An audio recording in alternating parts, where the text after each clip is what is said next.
few facts about me. The first is I spoke before I ever learned to walk.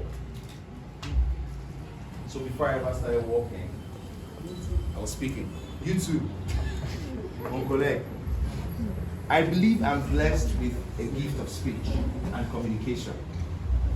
And you know, I know how to transfer that gift to others. And that's what I want to do today. I want to, the next 90 minutes, help you communicate better. All right? And lastly, I always tell people, if you want to hate me successfully, make sure you don't hear me speak. So sadly, all of you are going to fall in love with me today. Aww. No, for real. Okay, she's like. All right, so question, how many times have you finished a debate, a talk, an argument, a conversation, and immediately remembered all you should have said? Every day. Like immediately after you finish your presentation, you remember every single thing you should have said, especially an argument. An argument. Thank you. All right. Have you ever been given a chance to speak in public and you felt so nervous? It was as though you're going to throw up. Who has ever felt that way? The previous speaker. Elections. When you're giving your manifesto, say present your manifestos. I heard some people's voices literally shaking. Thank you. Have you ever listened to a recording of yourself and immediately thought, yuck! That cannot be me. How many of you send WhatsApp voice notes and immediately after you're like, this is not my voice? Good. You're my guys. Next. I'm going to ask this question and I would like you to answer. So, what makes public speaking, that's a mistake, difficult or easy for you? What makes it difficult for you? How many of you have had the chance to speak in public?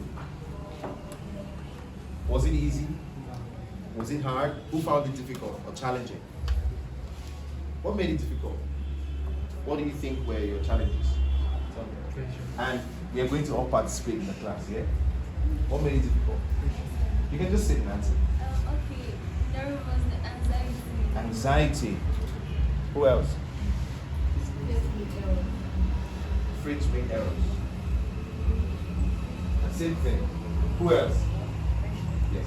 What do others think after I... Wondering what others will think after you speak.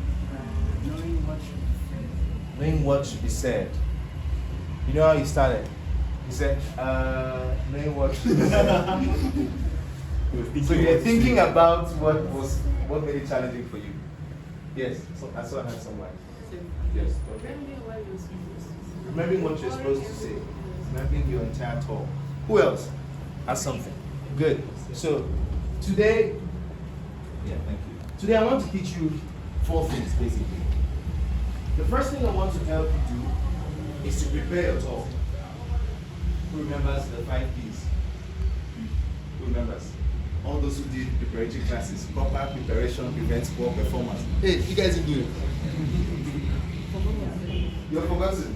It was motivational speech at that time. It was motivational speech at that time. Motivational speech at that time.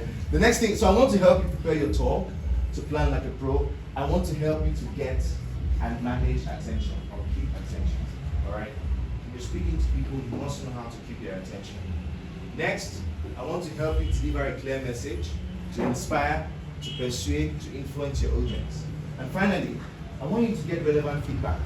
A few people were giving a talk just before I came in. Who were they? Where are the people who were presenting? Great. Did you get the feedback you wanted? What feedback did you expect? I give you feedback. Shut up. No, before you did. You did give feedback. There was feedback. But what feedback did you expect? The feedback, Can you hear him? the feedback I expected was given by Dr. That the presentation was really not perfect, but it's really acceptable. So you just wanted it to be acceptable. Not really acceptable, but nothing can be perfect as you You wish. were hoping to be good enough. Was it good enough? I said it was more than acceptable. So it was more than good enough. It was for more his than class. good enough. So, but why didn't you want it to be outstanding? Why did you prepare to have a good enough talk? Or more than good enough talk? Maybe if you had told yourself you wanted an outstanding talk, a talk that is standing ovation worthy, you might have had that, but you didn't prepare for it. evidence. Let's go. So these are the 4 things I want us to do, and let's see if we can achieve this or as much as we can in the next 90 minutes. Okay? Thank you. First, what is public speaking? And that is not a definition I expect you to memorize or anything, but I want us to deconstruct that definition so it gives us perspective as to what we do every time we get on stage to talk to people. So public speaking is the art of communicating your thoughts. So you're communicating your thoughts effectively, persuasively, influentially to an audience in order to get a specific or desired response. If I had to ask you the question, what do you think is the most important part of that definition? What would you say? What's the most important part of the definition? She says communicating your thoughts. Who says otherwise? To get feedback. The most important part of this definition is desired feedback. In other words, if I communicate my thoughts with you today, effectively, persuasive, influential, and I don't get the feedback I desire to get, then I haven't achieved my goal. Does that make sense? Does that make sense? What do you think will be the second most important part of that definition? I hear you say something. It says effectively, persuasively. Who says otherwise? I say the second most important part of that definition is that public speaking is an art. What characterizes an art? When you say something is an art, what do you think is the most evident characteristic? Something is an art. When you think of art, how many of you are artists? Yeah, we have a few artists. Yes. We have a few artists. But what do you think is the one link between every form of art? When you think of art, what's the first thing that comes to mind? I didn't hear you. Creativity. Practice. I can't hear you. Now, here's the key. You are speaking and he can't hear you. It should be expressive. Tell me. Expressive. When you look at a piece of art, what's the first thing that happens? Beauty. Beauty. Emotions are triggered. What you see and what you can appreciate. So, if public speaking is an art, then you must be able to trigger emotions. It means every time you stand in front of people, they must be feeling some. See his face. It's like, yeah. Makes sense. All right, let's move on. So, 2 very important parts of that definition. You want feedback, and secondly, it's an art. So, whenever you stand to speak to people, you're an artist. You're painting a picture. You're telling a story. You're drawing something, and you want them to feel. My goal here for you is that you feel while I speak, not just think. Does that make sense? All right, let's move. So, great communication is the most valuable professional advantage in the world. So, you might be an excellent medical doctor, granted, an excellent dentist, excellent nurse, whatever it is you're doing in the medical field. But the ability to communicate your thoughts properly, effectively, persuasively, influentially gives you a professional advantage. It will give you better relationships, whether it's with family or professional or dating. It will help you live out your truth. Why are you guys letting me? So, great communication helps you live out your truth.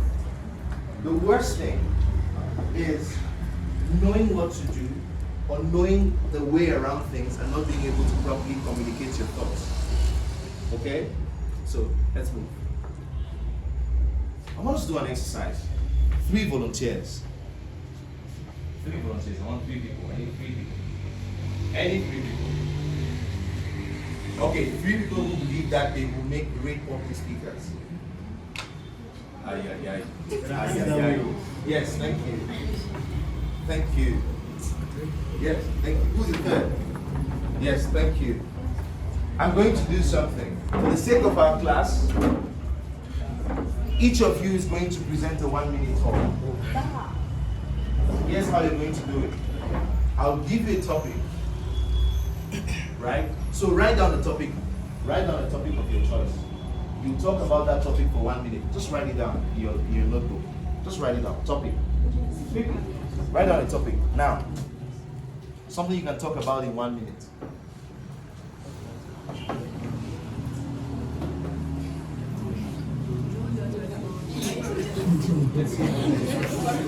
Who has the topic ready?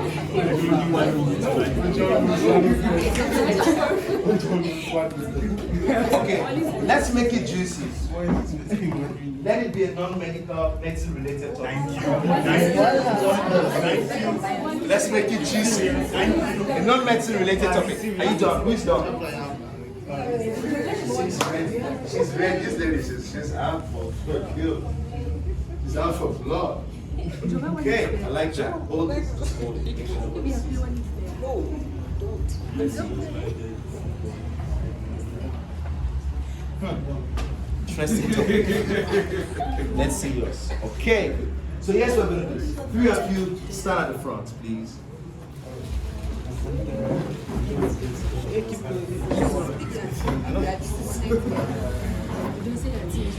Thank you.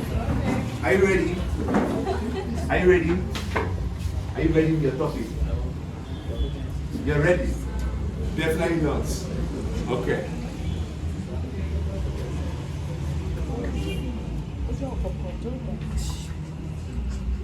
So you are going to talk about a topic entitled piano.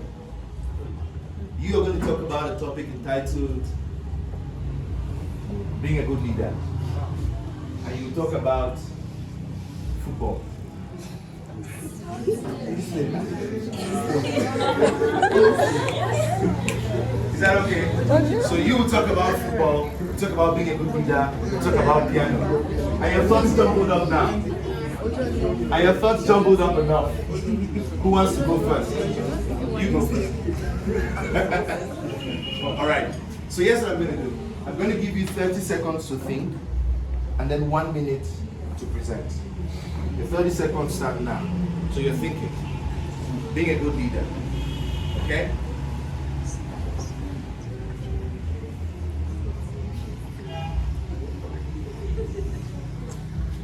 I hope you're thinking about your topic too. Every one of you. Alright, you have about 10 more seconds. 5 seconds. The time starts now. My name is Ojan Arian. I'll be presenting on being a good leader. So I think being a good leader, I think it all comes down to your personality first of all. I think leadership is a trait which is inbuilt and is communicated with the people you're working with. And I think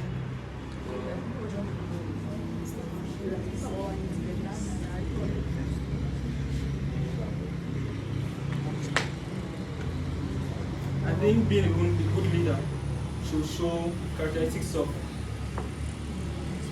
leading by example, first of all, and the ability to communicate with the people you're working with, to know what their thoughts and how you can easily put them into effect, and always working with a goal to achieve a particular, I think, no, rather, always stop.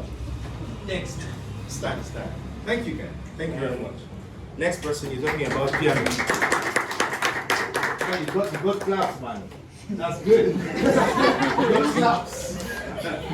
All right. You had enough time to think, so your time starts in 5, 4, 3, 2, piano, start. I'm called Waka Blantin, and I'm going to be talking on piano.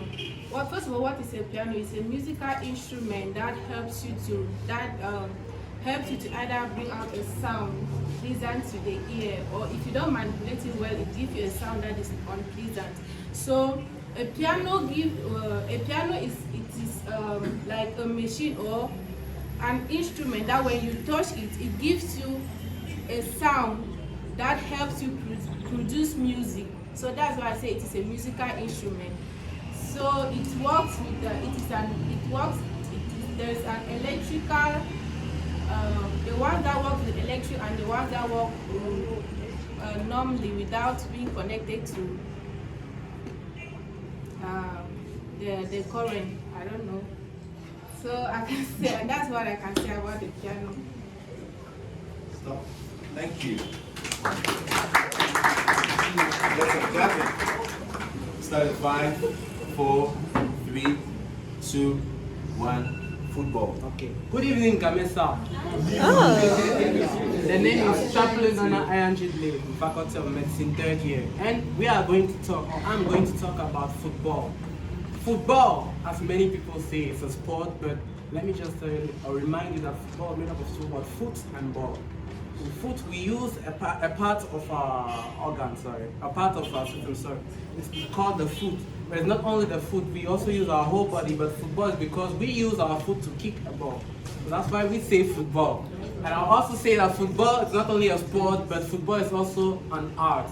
It's an expression. How do I say? Football allows you to express your inner physical ability to do something. And a footballer is not only one that practices sport, but everybody that is able to kick the ball or walk to with the ball or do splendid things with the ball could be labeled as a footballer. So, as I said, football is an art and it's splendid. Thank you. Thank you. Stand. If you were to grade them, who do you think was the best? Yes. If I were to grade them, the person who spoke of football is going to be the winner. All right, let's do it this way. Start. So, who says being a good leader? Just raise your hand, guys.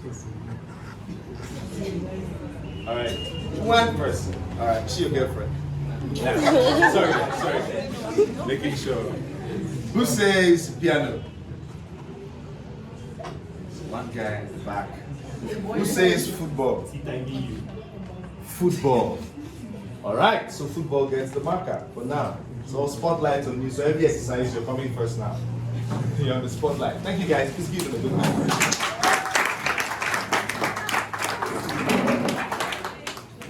As we proceed in our training, you're going to understand two things. And even though they gave very beautiful talks, they forgot the two most important parts of our definition. First, what's the first? Desired feedback. What desired feedback did you want?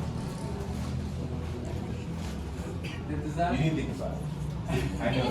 What desired feedback did you want? You didn't think about it. Desired feedback. Standing ovation. Well, you didn't get it. Nobody's standing. You didn't get it. Good try. Next thing, what did you want your audience to feel? You didn't think about it. What did you want your audience to feel? To feel myself as an individual. You're thinking about it now. What did you want your audience to feel? You didn't think about it. Definitely. Did you think about it? Did you actually think about it? If we end our class here, you have learned the two most important things about public speaking.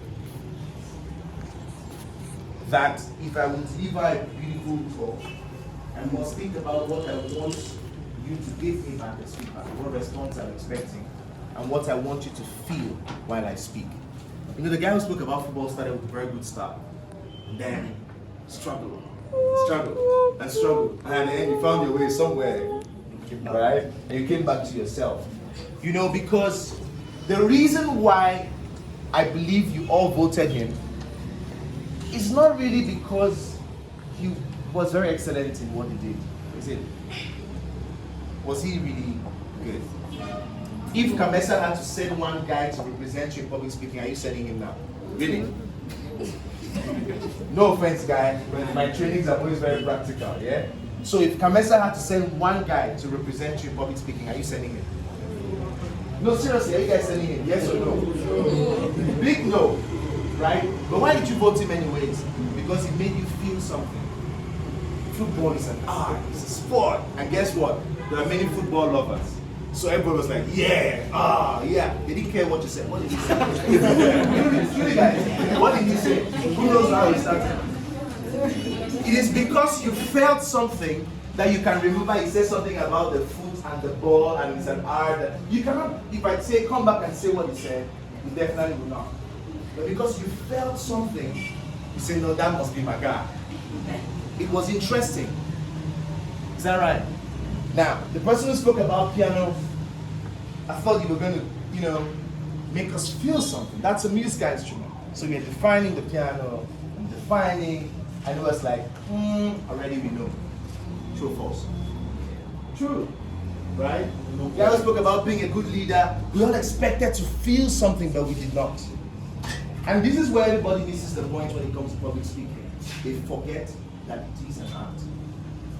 So, we're going to follow up our conversation in 2 phases. The first phase, before your talk. So I want to help you prepare better. Okay? And by the way, guys, I want everybody to give these 3 volunteers a big hand.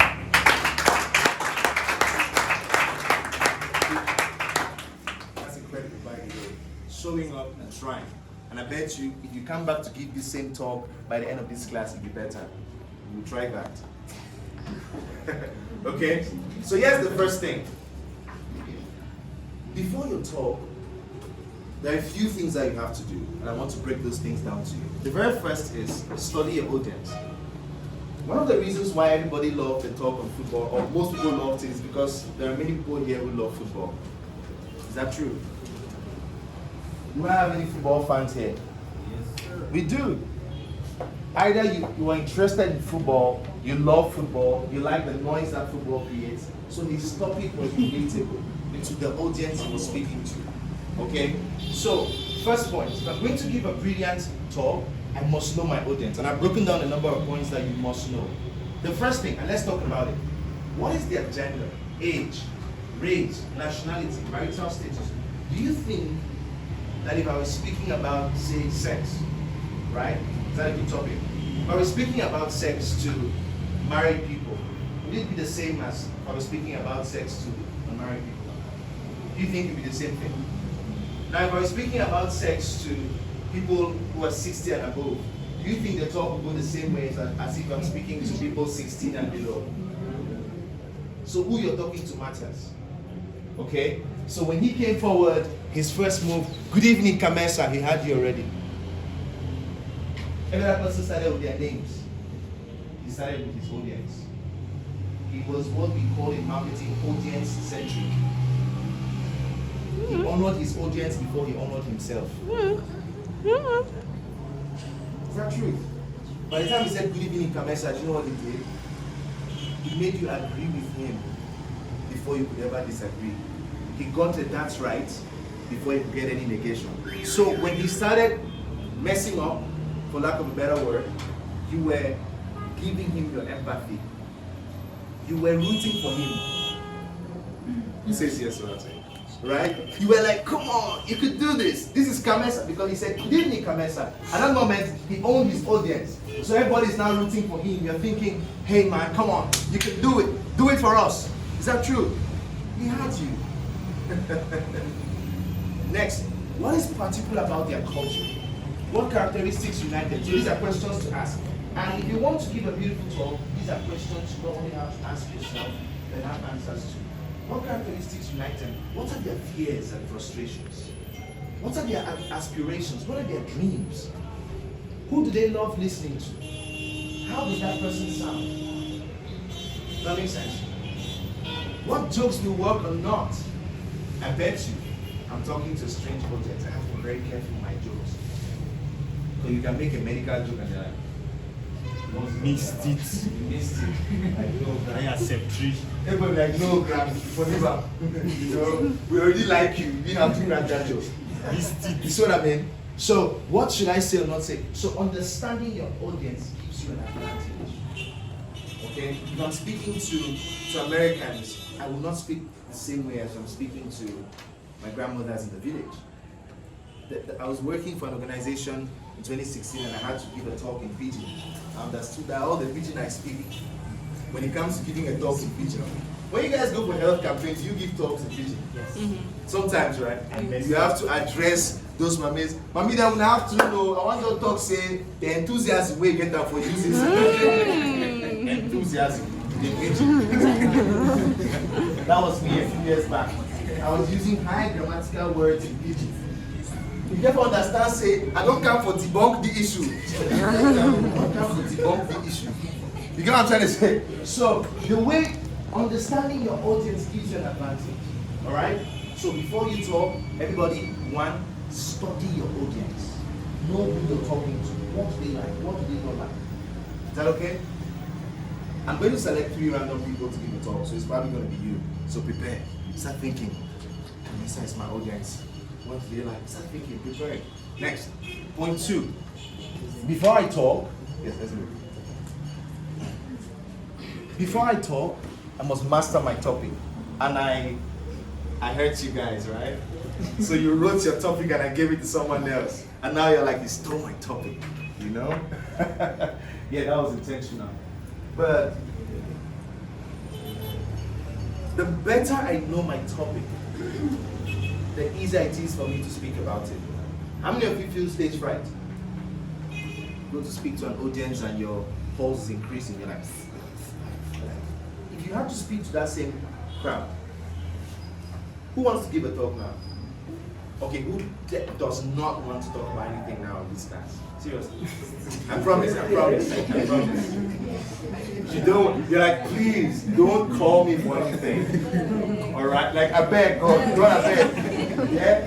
But guess what? If I told you stand here and count from 1 to 100, no matter how much you hate speaking in public, you will count from 1 to 100. Is that true? Because you're not thinking about it. You know it. You understand counting 1 to 100. Now, if I said, come now and give a talk on public speaking, like, wow, man. This is where you have started. You see what I'm trying to say? If I say give a talk about, some diplomacy related topic, it might mess you up. Is that okay? So, what am I going to talk about? So these are questions to ask, right? What am I going to talk about? What facts do I want to reveal or not?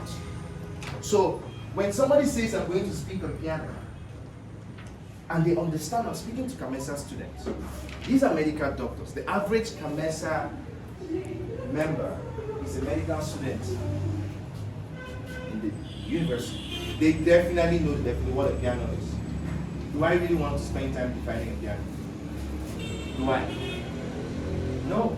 If I want to speak to you about piano, do I have to define it? You know what a piano is, don't you? So that's a fact I don't want to reveal. Is that okay?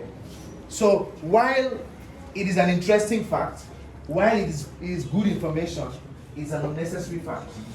You get that? So I don't have to define a piano. Next, read as much as possible. Now before we go, read as much as possible. Listen to others speak about the same topic. What do you want to say differently from them? So if I'm speaking to a group of medical students about a piano, what kind of things would I want to say?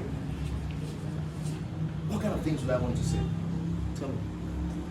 If I want to tell these people about the piano, what would I want to talk about? Let's prepare that talk together. Come on, people. What kind of things would I want to say? Yes, sir? Experience with the piano. Different genres of music you can play with the piano. Different genres of music that studies the piano. Different genres of music. How the piano can be used in therapy. How the piano can be used in therapy. Hi, medical doctors have too much sense. Yes. Genres of music. What is one thing that all medical doctors, well, you're not medical doctors, but medical students all feel? What is one fear or frustration that most medical students have? Pardon? Failure. Cute.